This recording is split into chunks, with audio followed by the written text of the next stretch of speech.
Hola a todos, bienvenidos al Árbol Rojo una vez más. Continuamos con esta saga sobre la historicidad de Jesús y ahora tocaba tocar la fiabilidad de las fuentes neotestamentarias. Y a pesar de que he realizado una condensación de datos brutal, porque para traer este tema en profundidad estos vídeos deberían durar horas, por lo que a pesar de que dejo muchísimo sin tocar y lo que hago no es más que un resumen, aún así me ha quedado demasiado extenso, por lo que donde pensaba hacer un vídeo vamos a hacer dos. En uno de ellos veremos el análisis crítico de los documentos y en este que estáis viendo ahora pues vamos a tratar las dataciones de los documentos. He de decir que estos vídeos tienen mucho trabajo detrás y os recomiendo que los veáis completos, aunque tengáis que verlo en varias veces porque la información que doy en ellos es oro de 24 quilates. Un tema muy relevante para comprobar la fiabilidad de las fuentes son la antigüedad que tienen estas. Tanto las dataciones que los expertos hacen de los documentos en base a su lenguaje y análisis textual cuando debieron escribirse, como la datación de los papiros y pergaminos físicos más antiguos que hemos podido encontrar. Y quiero dejar claro que son dos cuestiones muy diferentes. Los expertos pueden tener claro que un escrito puede ser por ejemplo, la República de Platón, que esté escrito en el siglo IV a.C., y sin embargo los fragmentos más antiguos que tenemos, pues que son unos hallados en Nag Hammadi, pertenecen al siglo IV después de Cristo. O sea, hay una diferencia de 8 siglos de distancia. Y si queremos encontrar el documento completo de la República más antiguo, hay que irse al siglo XII, unos 1500 años después de Platón. Una de las cosas que más llaman la atención y refuerzan la credibilidad es el enorme corpus de documentación cristiana que tenemos de los libros del Nuevo Testamento. Se ha conservado más de 5.800 manuscritos griegos fragmentados, 10.000 manuscritos latinos y 9.300 manuscritos en otros varios idiomas antiguos, incluidos el siríaco, el eslavo, el etíope y el armenio.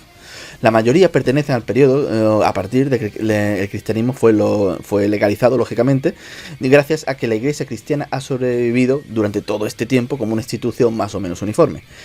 Antes de su legalización, en el 311, pues por lógica tenemos mucho menos documentos, porque en plenas persecuciones la gente no solía acumular documentación que le pudiera acarrear condenas o incluso la muerte.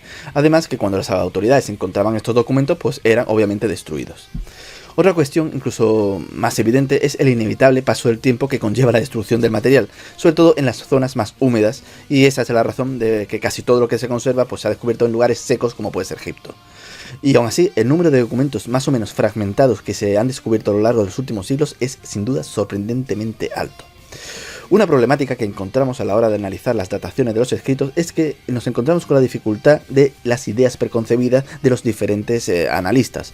Una problemática que se hace aún mayor con la datación de los manuscritos. Porque dentro del sector de la hipótesis crítica, el cual es mayoritario entre las instituciones relevantes, pues un importante sector de ellos no aceptarán jamás por principio que estos escritos puedan ser demasiado tempranos, porque la base de su creencia y postulado se encuentra en que tiene que existir una distancia de tiempo suficiente entre el Jesús histórico y los escritos para que se haya desarrollado esta deidificación del personaje. Ya lo consideren un rabino, un predicador, un revolucionario, un profeta o lo que sea, siempre tiene que haber una distancia de tiempo entre la persona y los escritos. De todos modos, un gran número de ellos no tienen tanto problema en aceptar las fechas de elaboración temprana de los documentos, porque siempre se puede argumentar que no es el material que nos llegó, que este pues fue alterado a posteriori. Pero la cosa cambia completamente con las dataciones tempranas de los manuscritos físicos, que como ya he dicho que son totalmente inaceptables para este sector de los especialistas. Y voy a dar una breve lista de escritos cristianos, gnósticos, paganos o que mencionen a Jesús o a los cristianos con los intervalos de dataciones menores y mayores más aceptados, sin irnos a los extremistas que te pueden poner a los evangelistas poco menos que escribiendo los documentos durante la vida de Jesús, ni a los que aseguran que no hay nada de antes del siglo III. Aún así, como veréis, a veces las diferencias entre las propuestas son enormes, superando un siglo en algunas ocasiones. Esta lista, quiero aclarar que no es que tengamos los documentos de estas fechas, sino que por el análisis interno del documento, lo que dice, el contexto, la forma de escritura, etc., es el análisis del contenido. Gracias a este análisis, los expertos proponen que se tuvo que escribir en tal o cual fecha. En esta lista pues encontramos unos documentos hipotéticos como puede ser la narrativa de la pasión o los dichos perdidos, lo que es el Evangelio Q, que los datan entre los años 30, 60, 40 y 80, pero como digo, estos son hipótesis, no son escritos que se sepan, y por tanto yo no los voy a tener en cuenta, y más porque personalmente la propuesta Q yo creo que es errónea, pero bueno. Ya con los libros que se conocen. Entre los años 50 y 60, pues tenemos Tesalonicenses, Filipenses, la Carta a los Gálatas, con la primera y segunda de Corintios, Romanos, Filemón. Ya entre el 50 y el 80 tenemos la Carta a los Colosenses. Entre el 50 y el 90 tenemos el libro de los Hebreos. Entre el 50 y el 100 la Didache. Entre el 50 y el 140 un papiro de Oxiorinco, el 1224. Entre el 50 y el 150 el Apocalipsis de Adán. Entre el 50 y el 150 Eunoston el Benaventurado. Entre el 55 y el 80 el Evangelio de Marcos. Entre el 55 y el 100 el Evangelio de Mateo. Entre el 60 y el 130 el Evangelio de Lucas. Entre el 60 y el 130 también los Hechos de los Apóstoles. Entre el 70 y el 100 la Epístola de Santiago. Entre el 70 y el 120 tenemos el Evangelio de Egerton. Entre el 70 y el 160 el Evangelio de Pedro, la marca secreta. Entre el 70 y el 200 fragmento de Fayum y los testamentos de los 12 patriarcas. Entre el 73 y el 100 tenemos la carta de Maramar Serapion, que ya mencionamos en las fuentes. Entre el 80 y el 100 tenemos el segundo de Tesalonicenses y Efesios. Entre el 80 y el 110 la primera de Pedro. Entre el 80 y el 120 el Evangelio de Juan, la Epístola de Bernabé. Entre el 80 y el 140 tenemos la primera de Clemente. Entre el 80 y el 150 el Evangelio de los egipcios, el Evangelio de los hebreos. Entre el 80 y el 200 la Sofía de Jesucristo. Entre el 80 y el 250 los siberinos cristianos. Entre el 90 y el 95 tenemos el libro de Apocalipsis. Entre el 90 y el 120 tenemos los 3 de Juan. Entre el 90 y el 140 el Evangelio de Tomás. Entre el 90 y el 120 las Epístolas de Judas. En el 93 tenemos a Flavio Josefo. Entre el 100 y el 150 a Timoteo, a Titus, el Apocalipsis de Pedro, el libro secreto de Santiago, la predicación de Pedro, y así podríamos seguir. La lista, como digo, es muy larga y llega pues, hasta el siglo IV. Como podéis ver, estas son las dataciones, digamos, propuestas de cuándo tuvieron que escribirse estos documentos. Y ahora vamos con las dataciones de los documentos manuscritos, aquellos que ya mencioné que existe una problemática de difícil o imposible en solución para los más antiguos encontrados.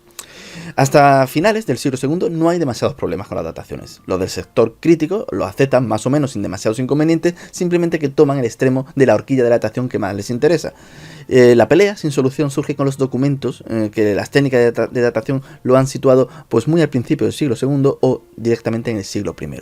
¿Por qué? Pues recordaréis que en el primer vídeo de esta saga histórica, cuando hablamos de las posiciones de los expertos, los de la corriente crítica, la mayoritaria entre los historiadores ateos y agnósticos, son los que consideran que Jesús fue una persona que después fue deidificada. Y para ello, como defendía el ateo de la corriente mítica Richard Carrier, debía existir una distancia de tiempo considerable entre la persona física y los escritos que narran los milagros o que lo tiran de una deidad, como hemos mencionado al principio de este vídeo.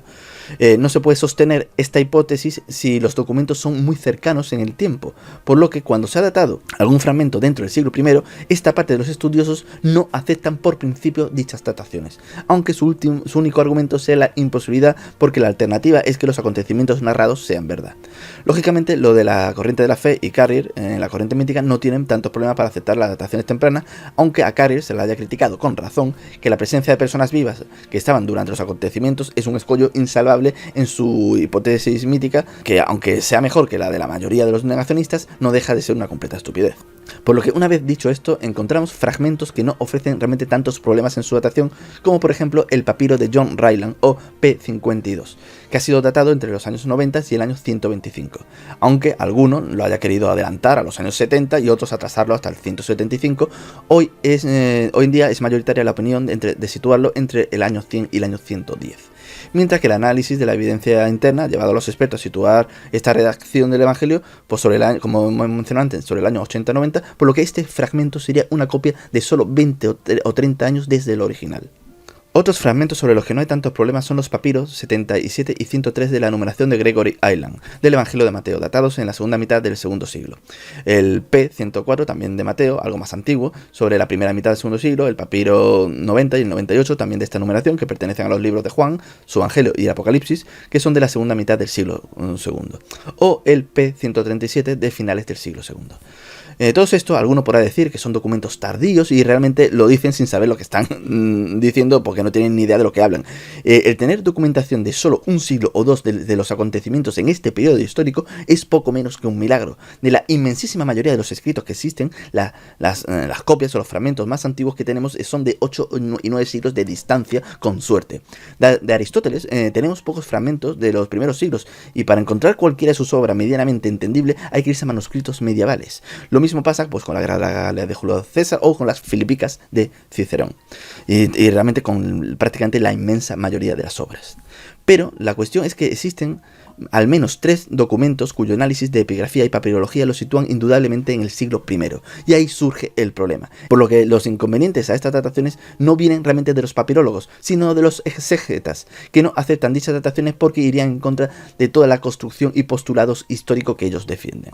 Estos son el papiro Tide, también conocido como el papiro de Oxford o el papiro Magdalena, el P64, el cual son unos pequeños fragmentos del Evangelio de Mateo que fue datado para finales del siglo II por Colin Robert en 1953 y lo vinculó al P67 o papiro de Barcelona, que actualmente se encuentra en la abadía de Montserrat, pensando que eran del mismo códice por la similitud del documento y por el parecido de la letra. Y ahí estuvo el papiro de Magdalena, sin más historia, hasta que en 1984, en el que el prestigioso arqueólogo y erudito Castor Peter Tide lo acabó viendo por casualidad en una visita rutinaria a Oxford, y nada más verlo se dio cuenta que aquella datación no estaba bien. Figuraba como fechado en el año 200 y él había adquirido muchísima experiencia trabajando con los papiros de Qumran para ver enseguida que era imposible que esa fecha fuese correcta, que era sin duda mucho más antiguo. Fue a verlo varias veces durante los 2 años siguientes hasta que en 1986 decidió estudiarlo en serio, dando a conocer su investigación en un artículo publicado en la revista Theophilus Ford Papyrology, especializada en documentos antiguos. Entonces se armó el pandemonium. Lo había datado no solo en el primer siglo, sino en una horquilla que oscilaba entre el año 80 y el año 55. Todos los estudiosos de la teoría crítica se le lanzaron al cuello a Tide simplemente porque aquello no podía ser. Le acusaron de todo, incluso de haber confundido con tinta manchas de lo que era el soporte del documento. Así, en 1995, Tide ratificó su primera datación usando las más modernas técnicas disponibles, incluyendo un microscopio láser que era capaz de separar la tinta de una letra, o sea, lo que es el grosor de la capa de la tinta, en 20 capas de espesor. Imaginaos el microscopio que usó. Pues bien, el resultado fue presentado en el 21 Congreso de la Asociación Internacional de Papirólogos en Berlín el 15 de agosto de 1995 y sus conclusiones fueron aprobadas por unanimidad del jurado que lo revisó. Su trabajo, bajo las premisas de la papirología, era impecable y sus resultados irrefutables. Y ni así fue aceptado por el sector crítico y mayoritario. Jamás volvieron a cuestionar seriamente lo que era el proceso de datación, simplemente se le negó la fecha porque el Evangelio de Mateo no podía ser tan cercano a los hechos porque era simplemente inaceptable desde su postura. Y las listas de documentos neotestamentarios del sector crítico, pues seguiréis viendo la datación inconsistente desde la ciencia del año 200. El papiro de Barcelona, que ha levantado menos interés en la investigación, de ser realmente el mismo documento, sería obviamente otro fragmento del siglo I. He de añadir que yo he revisado desde mi modesta opinión el trabajo de datación de Tide y también algunas de las refutaciones, y doy sin lugar a dudas la razón a Tide, sobre todo porque las refutaciones no atienden a la ciencia, sino a negar por sistema la posibilidad de que sea un documento de elaboración tan temprana. Y eso sí, yo, según mi opinión, dentro de la horquilla propuesta por Tide, creo que la correcta sería la más tardía, sobre el año 70.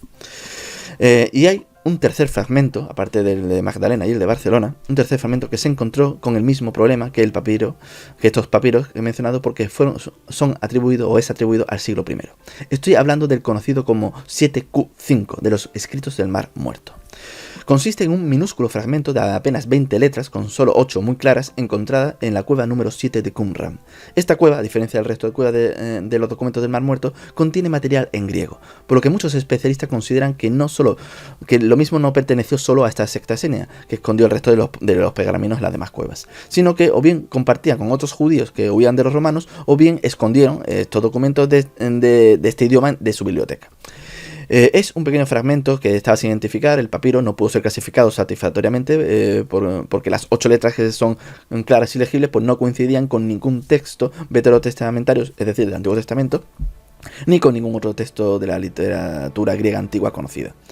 Y así era hasta que en 1972 un erudito papirólogo llamado José O'Callaghan Martínez lo identificó como parte del Evangelio de Marcos, concretamente en Marcos 6, 52-53. Y más tarde también identificó igualmente otros fragmentos aún más pequeños como documentos cristianos, el 7Q6 con 1, Marcos 4, 7Q8 con Santiago, también propuso la identificación del 7Q4 con Timoteo, estableció también como probable el 7Q6 con Hechos, 7Q7 con Marcos 12, el 7Q9 con Romanos 5 y, como mera posibilidad, el 7Q10 con la segunda carta de Pedro.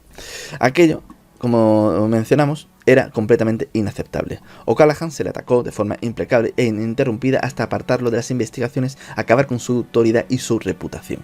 Una guarrada indigna que por desgracia es más común en este campo de lo que la gente se puede imaginar viendo lo que son personas de la más alta educación universitaria.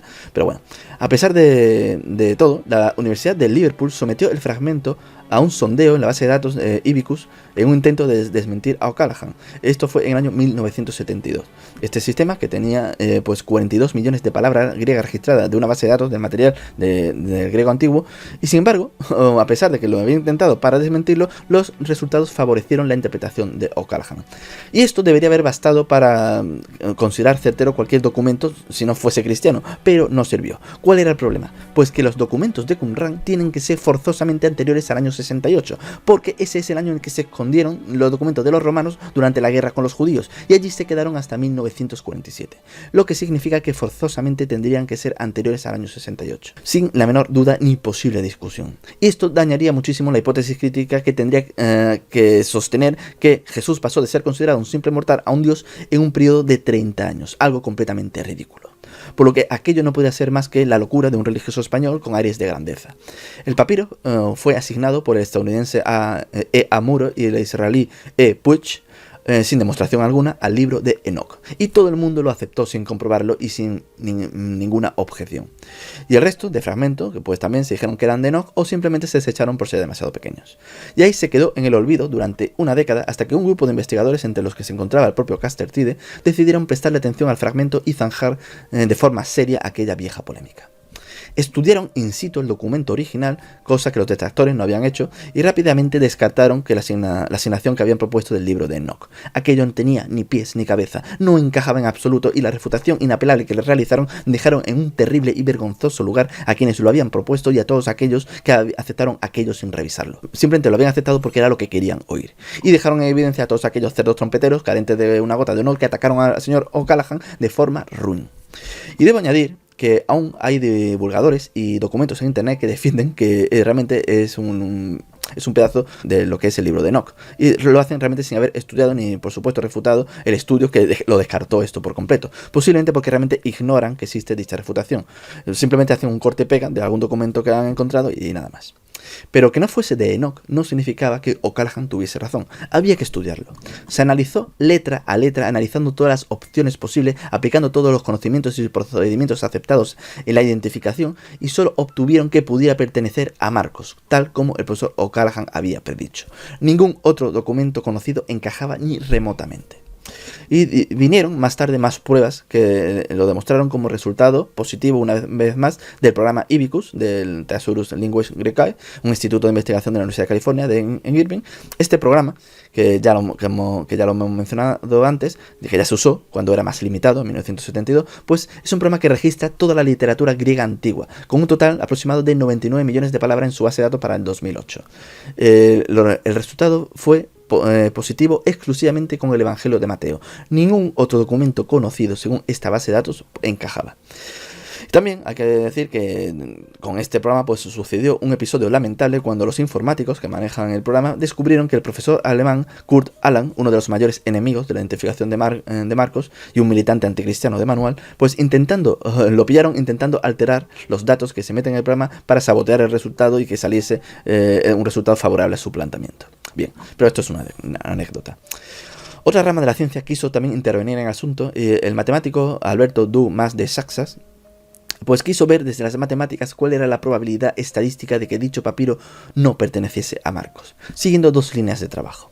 En la primera preguntándose qué probabilidades existían de que se encuentre casualmente otro texto con el mismo número de espacios y letras que el 7Q5, distribuido en líneas de 20 y 23 letras, como tiene el texto de Marcos. Y la segunda era que qué probabilidades existen de que se encuentre otro texto con las líneas más largas, entre 37 y 42 letras, suponiendo que el texto no sea el de Marcos. Los resultados fueron una posibilidad entre 36.000 billones con B de Brasil para la primera y una contra 430 billones contra la segunda. Por supuesto, en cuanto salió esta investigación, pues salieron críticos atacando el trabajo de este matemático porque consideraban que no había establecido unos parámetros críticos. Entonces el profesor Alberto Dou pues volvió a realizar los cálculos con los parámetros que le dieron los críticos, que eran lógicamente los más desfavorables posibles. Y aún así los resultados fueron 1 contra 900.000 millones para la primera pregunta y 1 contra 10.000 millones para la segunda. No le volvieron a discutir los resultados, que lógicamente para cualquiera debería ser una prueba más que suficiente para aceptarlo. Pero creedme que ni de chiste. Hoy en día los que lo niegan insisten en para negarlo en la identificación de una letra como diferente a la que lo hicieron O'Callaghan, Otide y otros especialistas que hoy en día se incluyen agnósticos, ateos, musulmanes, judíos o hinduistas, y todo ello te puedes haciendo dicha afirmación trabajando con fotocopias. A pesar de que Tide en abril de 1992 llevó el papiro original, el 7Q5, al Departamento Forense de la Policía Nacional Israelí en Jerusalén para analizar el problema con un microscopio más potente y con testigos judíos para que lo refrendasen. El resultado era unánime y inapelable. O'Callaghan tenía razón, la letra era una nu y no una iota, como defendían los críticos. Pero es que la mayoría del sector defensor de la hipótesis crítica, el argumento que usan es el mismo que con el papiro Magdalena, simplemente el negar que pueda ser tan antiguo, afirmando que no hay pruebas que el Evangelio de Marcos pues sea tan antiguos. Sí las hay, esta es una, simplemente que no las aceptan. Y otra contraargumentación es que ¿por qué iban a tener los esenios documentos cristianos?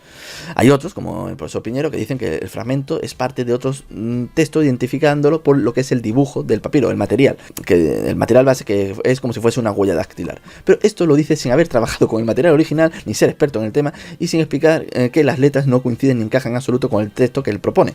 Como ves, siempre suposiciones que ellos mismos dan por ciertas para sostener su negativa. Nada impide que la secta pues tuviera dichos escritos que perteneciesen a otra persona que estuviese con ellos, escondiéndose de las legiones romanas, porque tampoco nada impide que un cristiano pudiera estar allí con ellos, o que alguno de ellos se considerase a Jesús el Mesías y tuviese esa documentación. Por lo que, a pesar de la cabezonería inclemente, después de todas estas investigaciones, muchos de los que no aceptaron en principio cambiaron su opinión aceptándola. Y no solo el 7Q5, sino incluso el 7Q4 como la carta de Timoteo, que también muchos investigadores han acabado aceptando que es un documento cristiano. Y no penséis que quienes lo aceptan solo son cristianos. Existen ya muchos agnósticos o que procesan otras religiones que han aceptado que son fragmentos cristianos, como por ejemplo, uno de los miembros judíos del comité editorial de los manuscritos de Qumran, Sheman Hasu Talmon, quien ha defendido públicamente la posibilidad del origen cristiano de la Cueva 7, o Orsolina Montevecchi, el presidente honorario de la Asociación Internacional de Papirólogos, que en 1994 resumió los resultados de su propio análisis con estas palabras: yo no pienso que pueda subsistir la menor duda sobre la identificación del 7Q5, refiriéndose a Marcos. La realidad es que hoy día cada vez más está más discutida la propuesta de O'Callaghan, que va ganando poco a poco adeptos, aunque hay que dejar claro que los defensores acérrimos de la hipótesis crítica jamás lo aceptarán, independientemente de las pruebas que haya. Personalmente, al igual que hice con el papiro Magdalena, he leído con detenimiento los trabajos de identificación y los intentos de refutación, bastante lamentables a mi entender, al menos los que yo he leído, y a día de hoy, a menos que encuentre nuevas pruebas poderosas que me hagan cambiar de opinión, no me cabe la menor duda que la identificación de Marcos con Marcos es correcta. Y aquí lo dejamos. En el siguiente vídeo vamos a continuar con la fiabilidad de los documentos desde el análisis de su contenido. Así que compartid este vídeo si os ha gustado, darle like y nos vemos en el próximo vídeo programa. Hasta pronto.